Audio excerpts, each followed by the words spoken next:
So here we are, the final video for the Steubenville preparation series.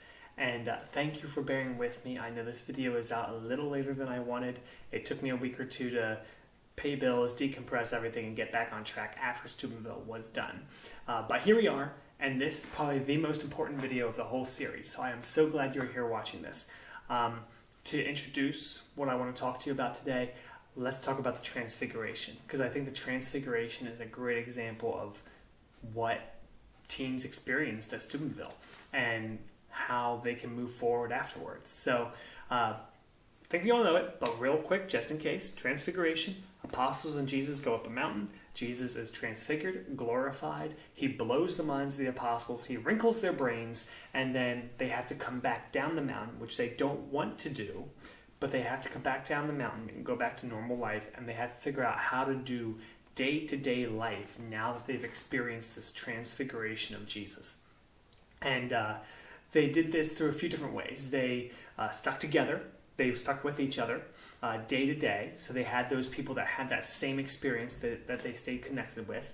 They ensured that their day-to-day life had a lot of prayer in it. They were constantly reconnecting with God through prayer, through services, through any way they could, hymns, etc. And then finally, they ensured that they had people to talk to about it. They talked to each other about the experience. They talked to strangers about the experience. They preached about the experience. They told everyone they possibly could.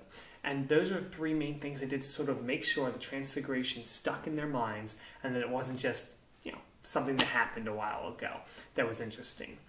And so for Steubenville and the teens who went to Steubenville, going to Steubenville is akin to going up the mountain. And then experiencing that whole weekend, and I hope you and your teens had a chance to discuss some of it because it was quite the weekend. But that whole weekend is the equivalent of the Transfiguration for those who went. And then coming home, of course, is coming back down the mountain. I don't know, maybe some of the teens wanted to come home just for a shower and air conditioning. Maybe some didn't want to come home. I don't know exactly. But coming home, and now we're at the point where we have to figure out, how do we make day-to-day life work? How do we ensure that what the teens experienced at Steubenville continues on and isn't just something nice that we do once a year? So, there's three things, like what the apostles did, that you as parents and you as teens can do together to ensure this experience keeps going. One, communication. So, parents, teens, I don't know what your communication with each other is like right now. Maybe you have a great relationship and you talk every day and you share everything with each other. Maybe you talk and you're good friends, but you don't share real things. You don't have real conversations. Maybe you don't talk at all. I don't know. But an important thing that's going to be helpful for making Steubenville last is for a parent and a teen to be able to sit down and discuss the experience. And not just discuss it like, okay, tell me all about Steubenville, but being able to discuss it, share the experience, and parents, you being able to share your faith back. So teens being able to talk about adoration on Saturday night and why it was so amazing and why it was so different from anything they've experienced.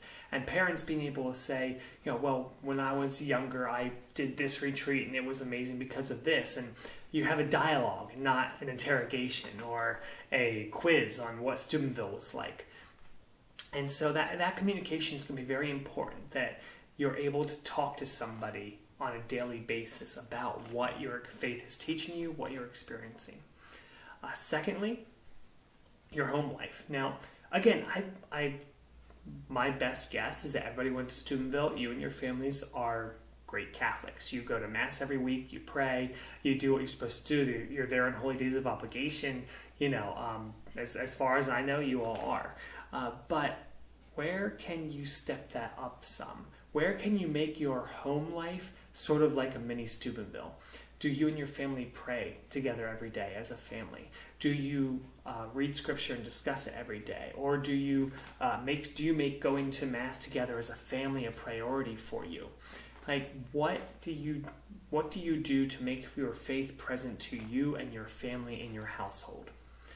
And that is something that, can be very simple. Like, it can be as simple as just praying the rosary after dinner each day, or getting a email, having the daily scriptures emailed to your inbox each day, handing them out and saying, read these sometime today, we're discussing them this evening. Anything like that. And then the final component is community. The teens who went to Steubenville, they came back as a community. They all had a shared experience that was amazing. And being able to reunite with that group is helpful in making sure that experience continues, that it doesn't just become something nice we did now and then. That you have somebody to talk to that you remember, hey, you were there, you did the same thing I did.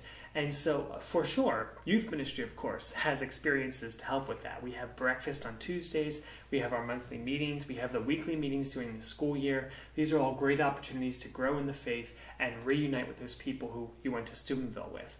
But also making time, families making time to say, hey, let's get those other people from Steubenville. Let's meet them at the pool. Let's meet them at bonfire. Let's meet them, we're playing soccer together today, whatever sports you're doing, those types of things. Making those people a priority to connect with so that you're constantly reminded about that experience you had and somebody else had that same experience too. And the reason these three things are so important is there's a saying out there that says you are the sum of the 5 people you spend the most time with. And so, mom, dad, you are totally one of those 5. Whether your teens like it or not, you are one of those 5 who your teens spend the most time with. And so we want you to be one of those positive influences to help make Steubenville last. And we want those people who went to Steubenville with you, the teens, to be one of those 5 people you spend a lot of time with, help make those experiences last.